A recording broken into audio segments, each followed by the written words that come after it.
खटीमा में कांग्रेस के प्रदेश कार्यकारिणी सदस्य उमेश राठौर ने प्रेस वार्ता कर नगर पालिका की कार्यशैली पर गंभीर सवाल उठाए हैं। उन्होंने आरोप लगाया कि शहर का कूड़ा शनि मंदिर, शहीद स्मारक, पुलिस चौकी, पटवारी कार्यालय और वन रेंजर कार्यालय के बीच डाला जा रहा है, जिससे क्षेत्र में गंदगी फैल रही है और आम लोगों को परेशानी का सामना करना पड़ रहा है। प्रेस वार्ता के दौरान कांग्रेस प्रदेश कार्यकारिणी सदस्य ने कहा कि जिस स्थान पर शहीद स्मारक, धार्मिक स्थल और कई महत्वपूर्ण सरकारी कार्यालय मौजूद हैं, उसी क्षेत्र को नगर पालिका ने कूड़ा डालने का स्थान बना दिया है।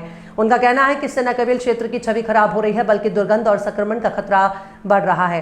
उन्होंने नगर पालिका प्रशासन से तत्काल इस स्थान पर कूड़ा डालना बंद करने और शहर के लिए वैज्ञानिक और अस्थायी कूड़ा निस्तारण व्यवस्था लागू करने की मांग की है।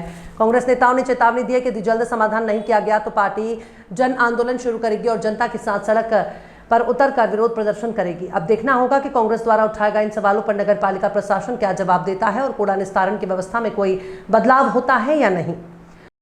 हम लोग जब से नगर पालिका का चुनाव हुआ है उसके 6 महीने के बाद से ही हम लोग इस मांग को उठा रहे हैं कि जो पुरानी नगर पालिका है, जिसके एक तरफ शहीद स्मारक है और दूसरी तरफ शनि मंदिर है और चारों तरफ उसके बाजार है, वहां पर जो नगर पालिका ने कूड़ा दान बना रखा है, पूरे शहर का कूड़ा वहां एकत्रित होता है, जिससे कि वहां पर व्यापारियों को भी दिक्कत है और जो बाजार में शॉपिंग करने के लिए जो लोग आते हैं उनको भी दिक्कत है। बहुत सारी दिक्कतों का वहां पर व्यापारियों को, लोगों को सामना करना पड़ रहा है। उसको लेकर नगर पालिका के चुनाव के ठीक 6-7 महीने के बाद से हमने सोशल मीडिया के माध्यम से और क्या कहते हैं प्रिंट मीडिया के माध्यम से हमने अपनी आवाज को उठाया है बार बार, लेकिन नगर पालिका के कानों में जू तक नहीं रेंग रही है।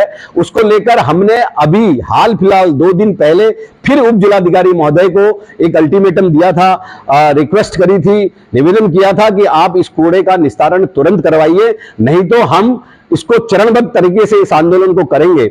और उसके बाद हमने कहा था कि हम हस्ताक्षर अभियान करवाएंगे अगर कूड़ा नहीं हटता है। उसके बाद भी अगर कूड़ा नहीं हटता है तो हम नगर पालिका के नीचे एक विशाल धरना प्रदर्शन करेंगे। उसी के सिलसिले में नगर पालिका अध्यक्ष जी ने कल एक प्रेस करी है और प्रेस के माध्यम से, सोशल मीडिया के माध्यम से जो उन्होंने हम पे आरोप लगाए हैं उसका जवाब देने के लिए हम लोगों ने आप लोगों को यहां पर बुलाया है और निश्चित रूप से हमें मालूम है कि हमारी आवाज आप जनता तक जरूर पहुंचाएंगे। नगर पालिका अध्यक्ष जी ने यह बात कही, एक तो उनको अपनी जानकारी को, नगर पालिका अध्यक्ष जी को अपनी जानकारी को दुरुस्त करना चाहिए। वो उस सोशल मीडिया में ये कहते हुए दिख रहे हैं कि इस नगर पालिका में पुरानी तहसील में जो ये कूड़ा गिर रहा है ये 15 सालों से गिर रहा है। ये पूरी तरीके से झूठ है। 15 सालों से वहां पर कोई कूड़ा नहीं गिर रहा है। ये कूड़ा जब नगर पालिका अध्यक्ष सोनी राणा थी तो उस समय छोटी गाड़ियों से कूड़ा वहां पुरानी तहसील में आता था और बड़ी गाड़ियों में लोड होकर चले जाता था। वहां पर वो कूड़ा रुकता नहीं था। हां, कहीं पे कोई हड़ताल हो जाती थी, हड़ताल के समय पे 2-4 दिन अगर रुक जाए तो रुक जाए, नहीं तो उस समय वो कूड़ा रुकता नहीं था। सोनी राणा जी से मेरी फोन पे बातचीत हुई है और बातचीत के अनुसार और जो हमने देखा है उससे मैं आपको बता रहा हूं कि सोनी राणा जी ने जब ये कूड़ा का ठेका दिया था तो उसमें एक नियमावली बनाई थी जिसमें कि कूड़े का ठेका उसी को दिया जा रहा था जो उसके लिए टंचिंग ग्राउंड की व्यवस्था कराए कम रेटों पे, उसी को ठेका दिया जाता था। एक उन्होंने चांदा में ठेका दिया, चांदा में कूड़ा गिरता था, एक नानंगमता एरिया में कूड़ा गिरता था, एक बाईपास में कूड़ा गिरता था सोनी राणा जी के समय पे। और ये कूड़ा कब से गिरना यहां पर शुरू हुआ है ये भी मैं आप लोगों को बताना चाहता हूं। जब बाढ़ आई थी, बाढ़ आने के बाद यहां पर कूड़ा गिरना शुरू हुआ और जब बाढ़ आने के बाद यहां पर कूड़ा गिर रहा था तो यहां पर प्रशासक जो थे रविंदर बिष्ट जी थे और प्रशासक रविंदर बिष्ट जी थे और सरकार भारतीय जनता पार्टी की सरकार थी। तो मैं आप लोगों से कह रहा हूं कि जिस प्रकार से नगर पालिका अध्यक्ष जी ने ये बात कही है उसको लेकर हम उनको ये बताना चाहते हैं कि ये कूड़ा जो है ये रविंदर बिष्ट जब प्रशासक थे तब से गिर रहा है और उसके बाद आप नगर पालिका के अध्यक्ष हो चुके हैं और आपको अध्यक्ष होने का समय भी 2 साल गुजर गया है। मुख्यमंत्री जी का विशेष आशीर्वाद होने के बाद भी आप टंचिंग ग्राउंड नहीं बना पा रहे हैं। 2 साल से खटीमा के लोगों को उस बदबू में आपने रखा है, उसके लिए हम ज्ञापन दे रहे हैं। वो हमें कहते हैं कि कुछ फर्जी नेता, रामू जोशी जी हमारे बड़े भाई हमें कहते हैं कि कुछ फर्जी नेता, हम फर्जी नेता हैं। जब हम जनता की आवाज को अगर हम उठा रहे हैं तो हम फर्जी नेता हैं।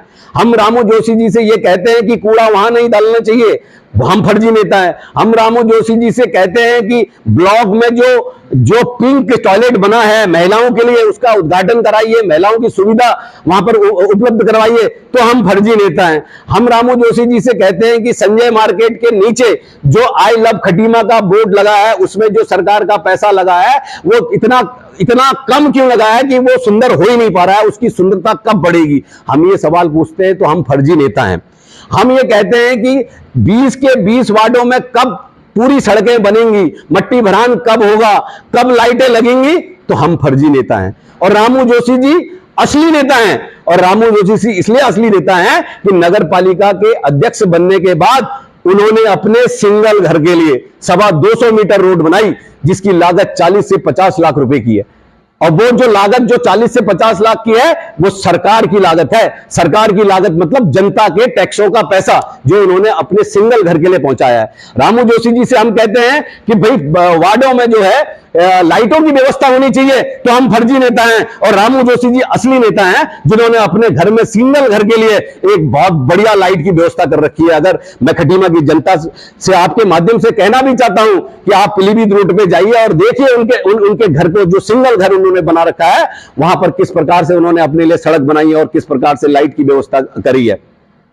हम लोग कहते हैं कि वार्डों में जहां गड्ढे हैं वहां पर लोग नहीं आ पा रहे हैं, वहां पर मिट्टी का भरान करिए, तो हम फर्जी नेता हैं। और रामू जोशी जी कहते हैं कि मैं नाले की सफाई करवा रहा हूं, और सफाई करने के बाद वो अपनी 4 से 5 एकड़ जमीन जो गड्ढे में थी उसका पटान कर देते हैं। वो असली नेता हैं और उन्होंने संज्ञा दी हमें, हम की फर्जी नेता हैं। और मैं रामू जोशी जी से कहना चाहता हूं कि वो ये कह रहे हैं कि भुवन कापड़ी जी इनको कहते हैं चुनाव आ गए हैं, मेढक की तरह टट्टर कर रहे हैं, तो मैं उनके नॉलेज में एक बात और डालना चाहता हूं।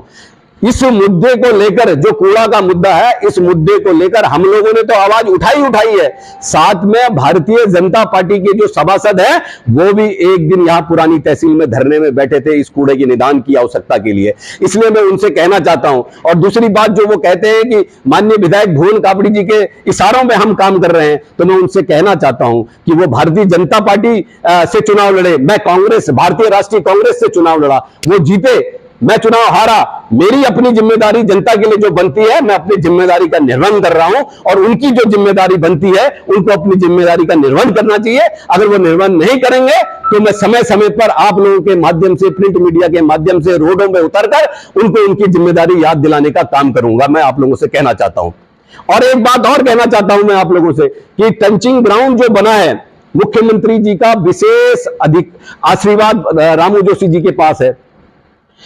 क्या कारण है कि बनबसा में जो है कूड़ा निस्तारण वो लग गई है, मशीनें लग गई हैं, रुद्रपुर लग गई है, हल्द्वानी लग गई है, और मुख्यमंत्री जी का विशेष आशीर्वाद होने के बावजूद भी खटीमा के अंदर आज तक टंचिंग ग्राउंड नहीं बना है। ये किसका फेलियर है? माननीय मुख्यमंत्री जी का फेलियर है या नगर पालिका अध्यक्ष जी का फेलियर है? ये मैं उनसे पूछना चाहता हूं।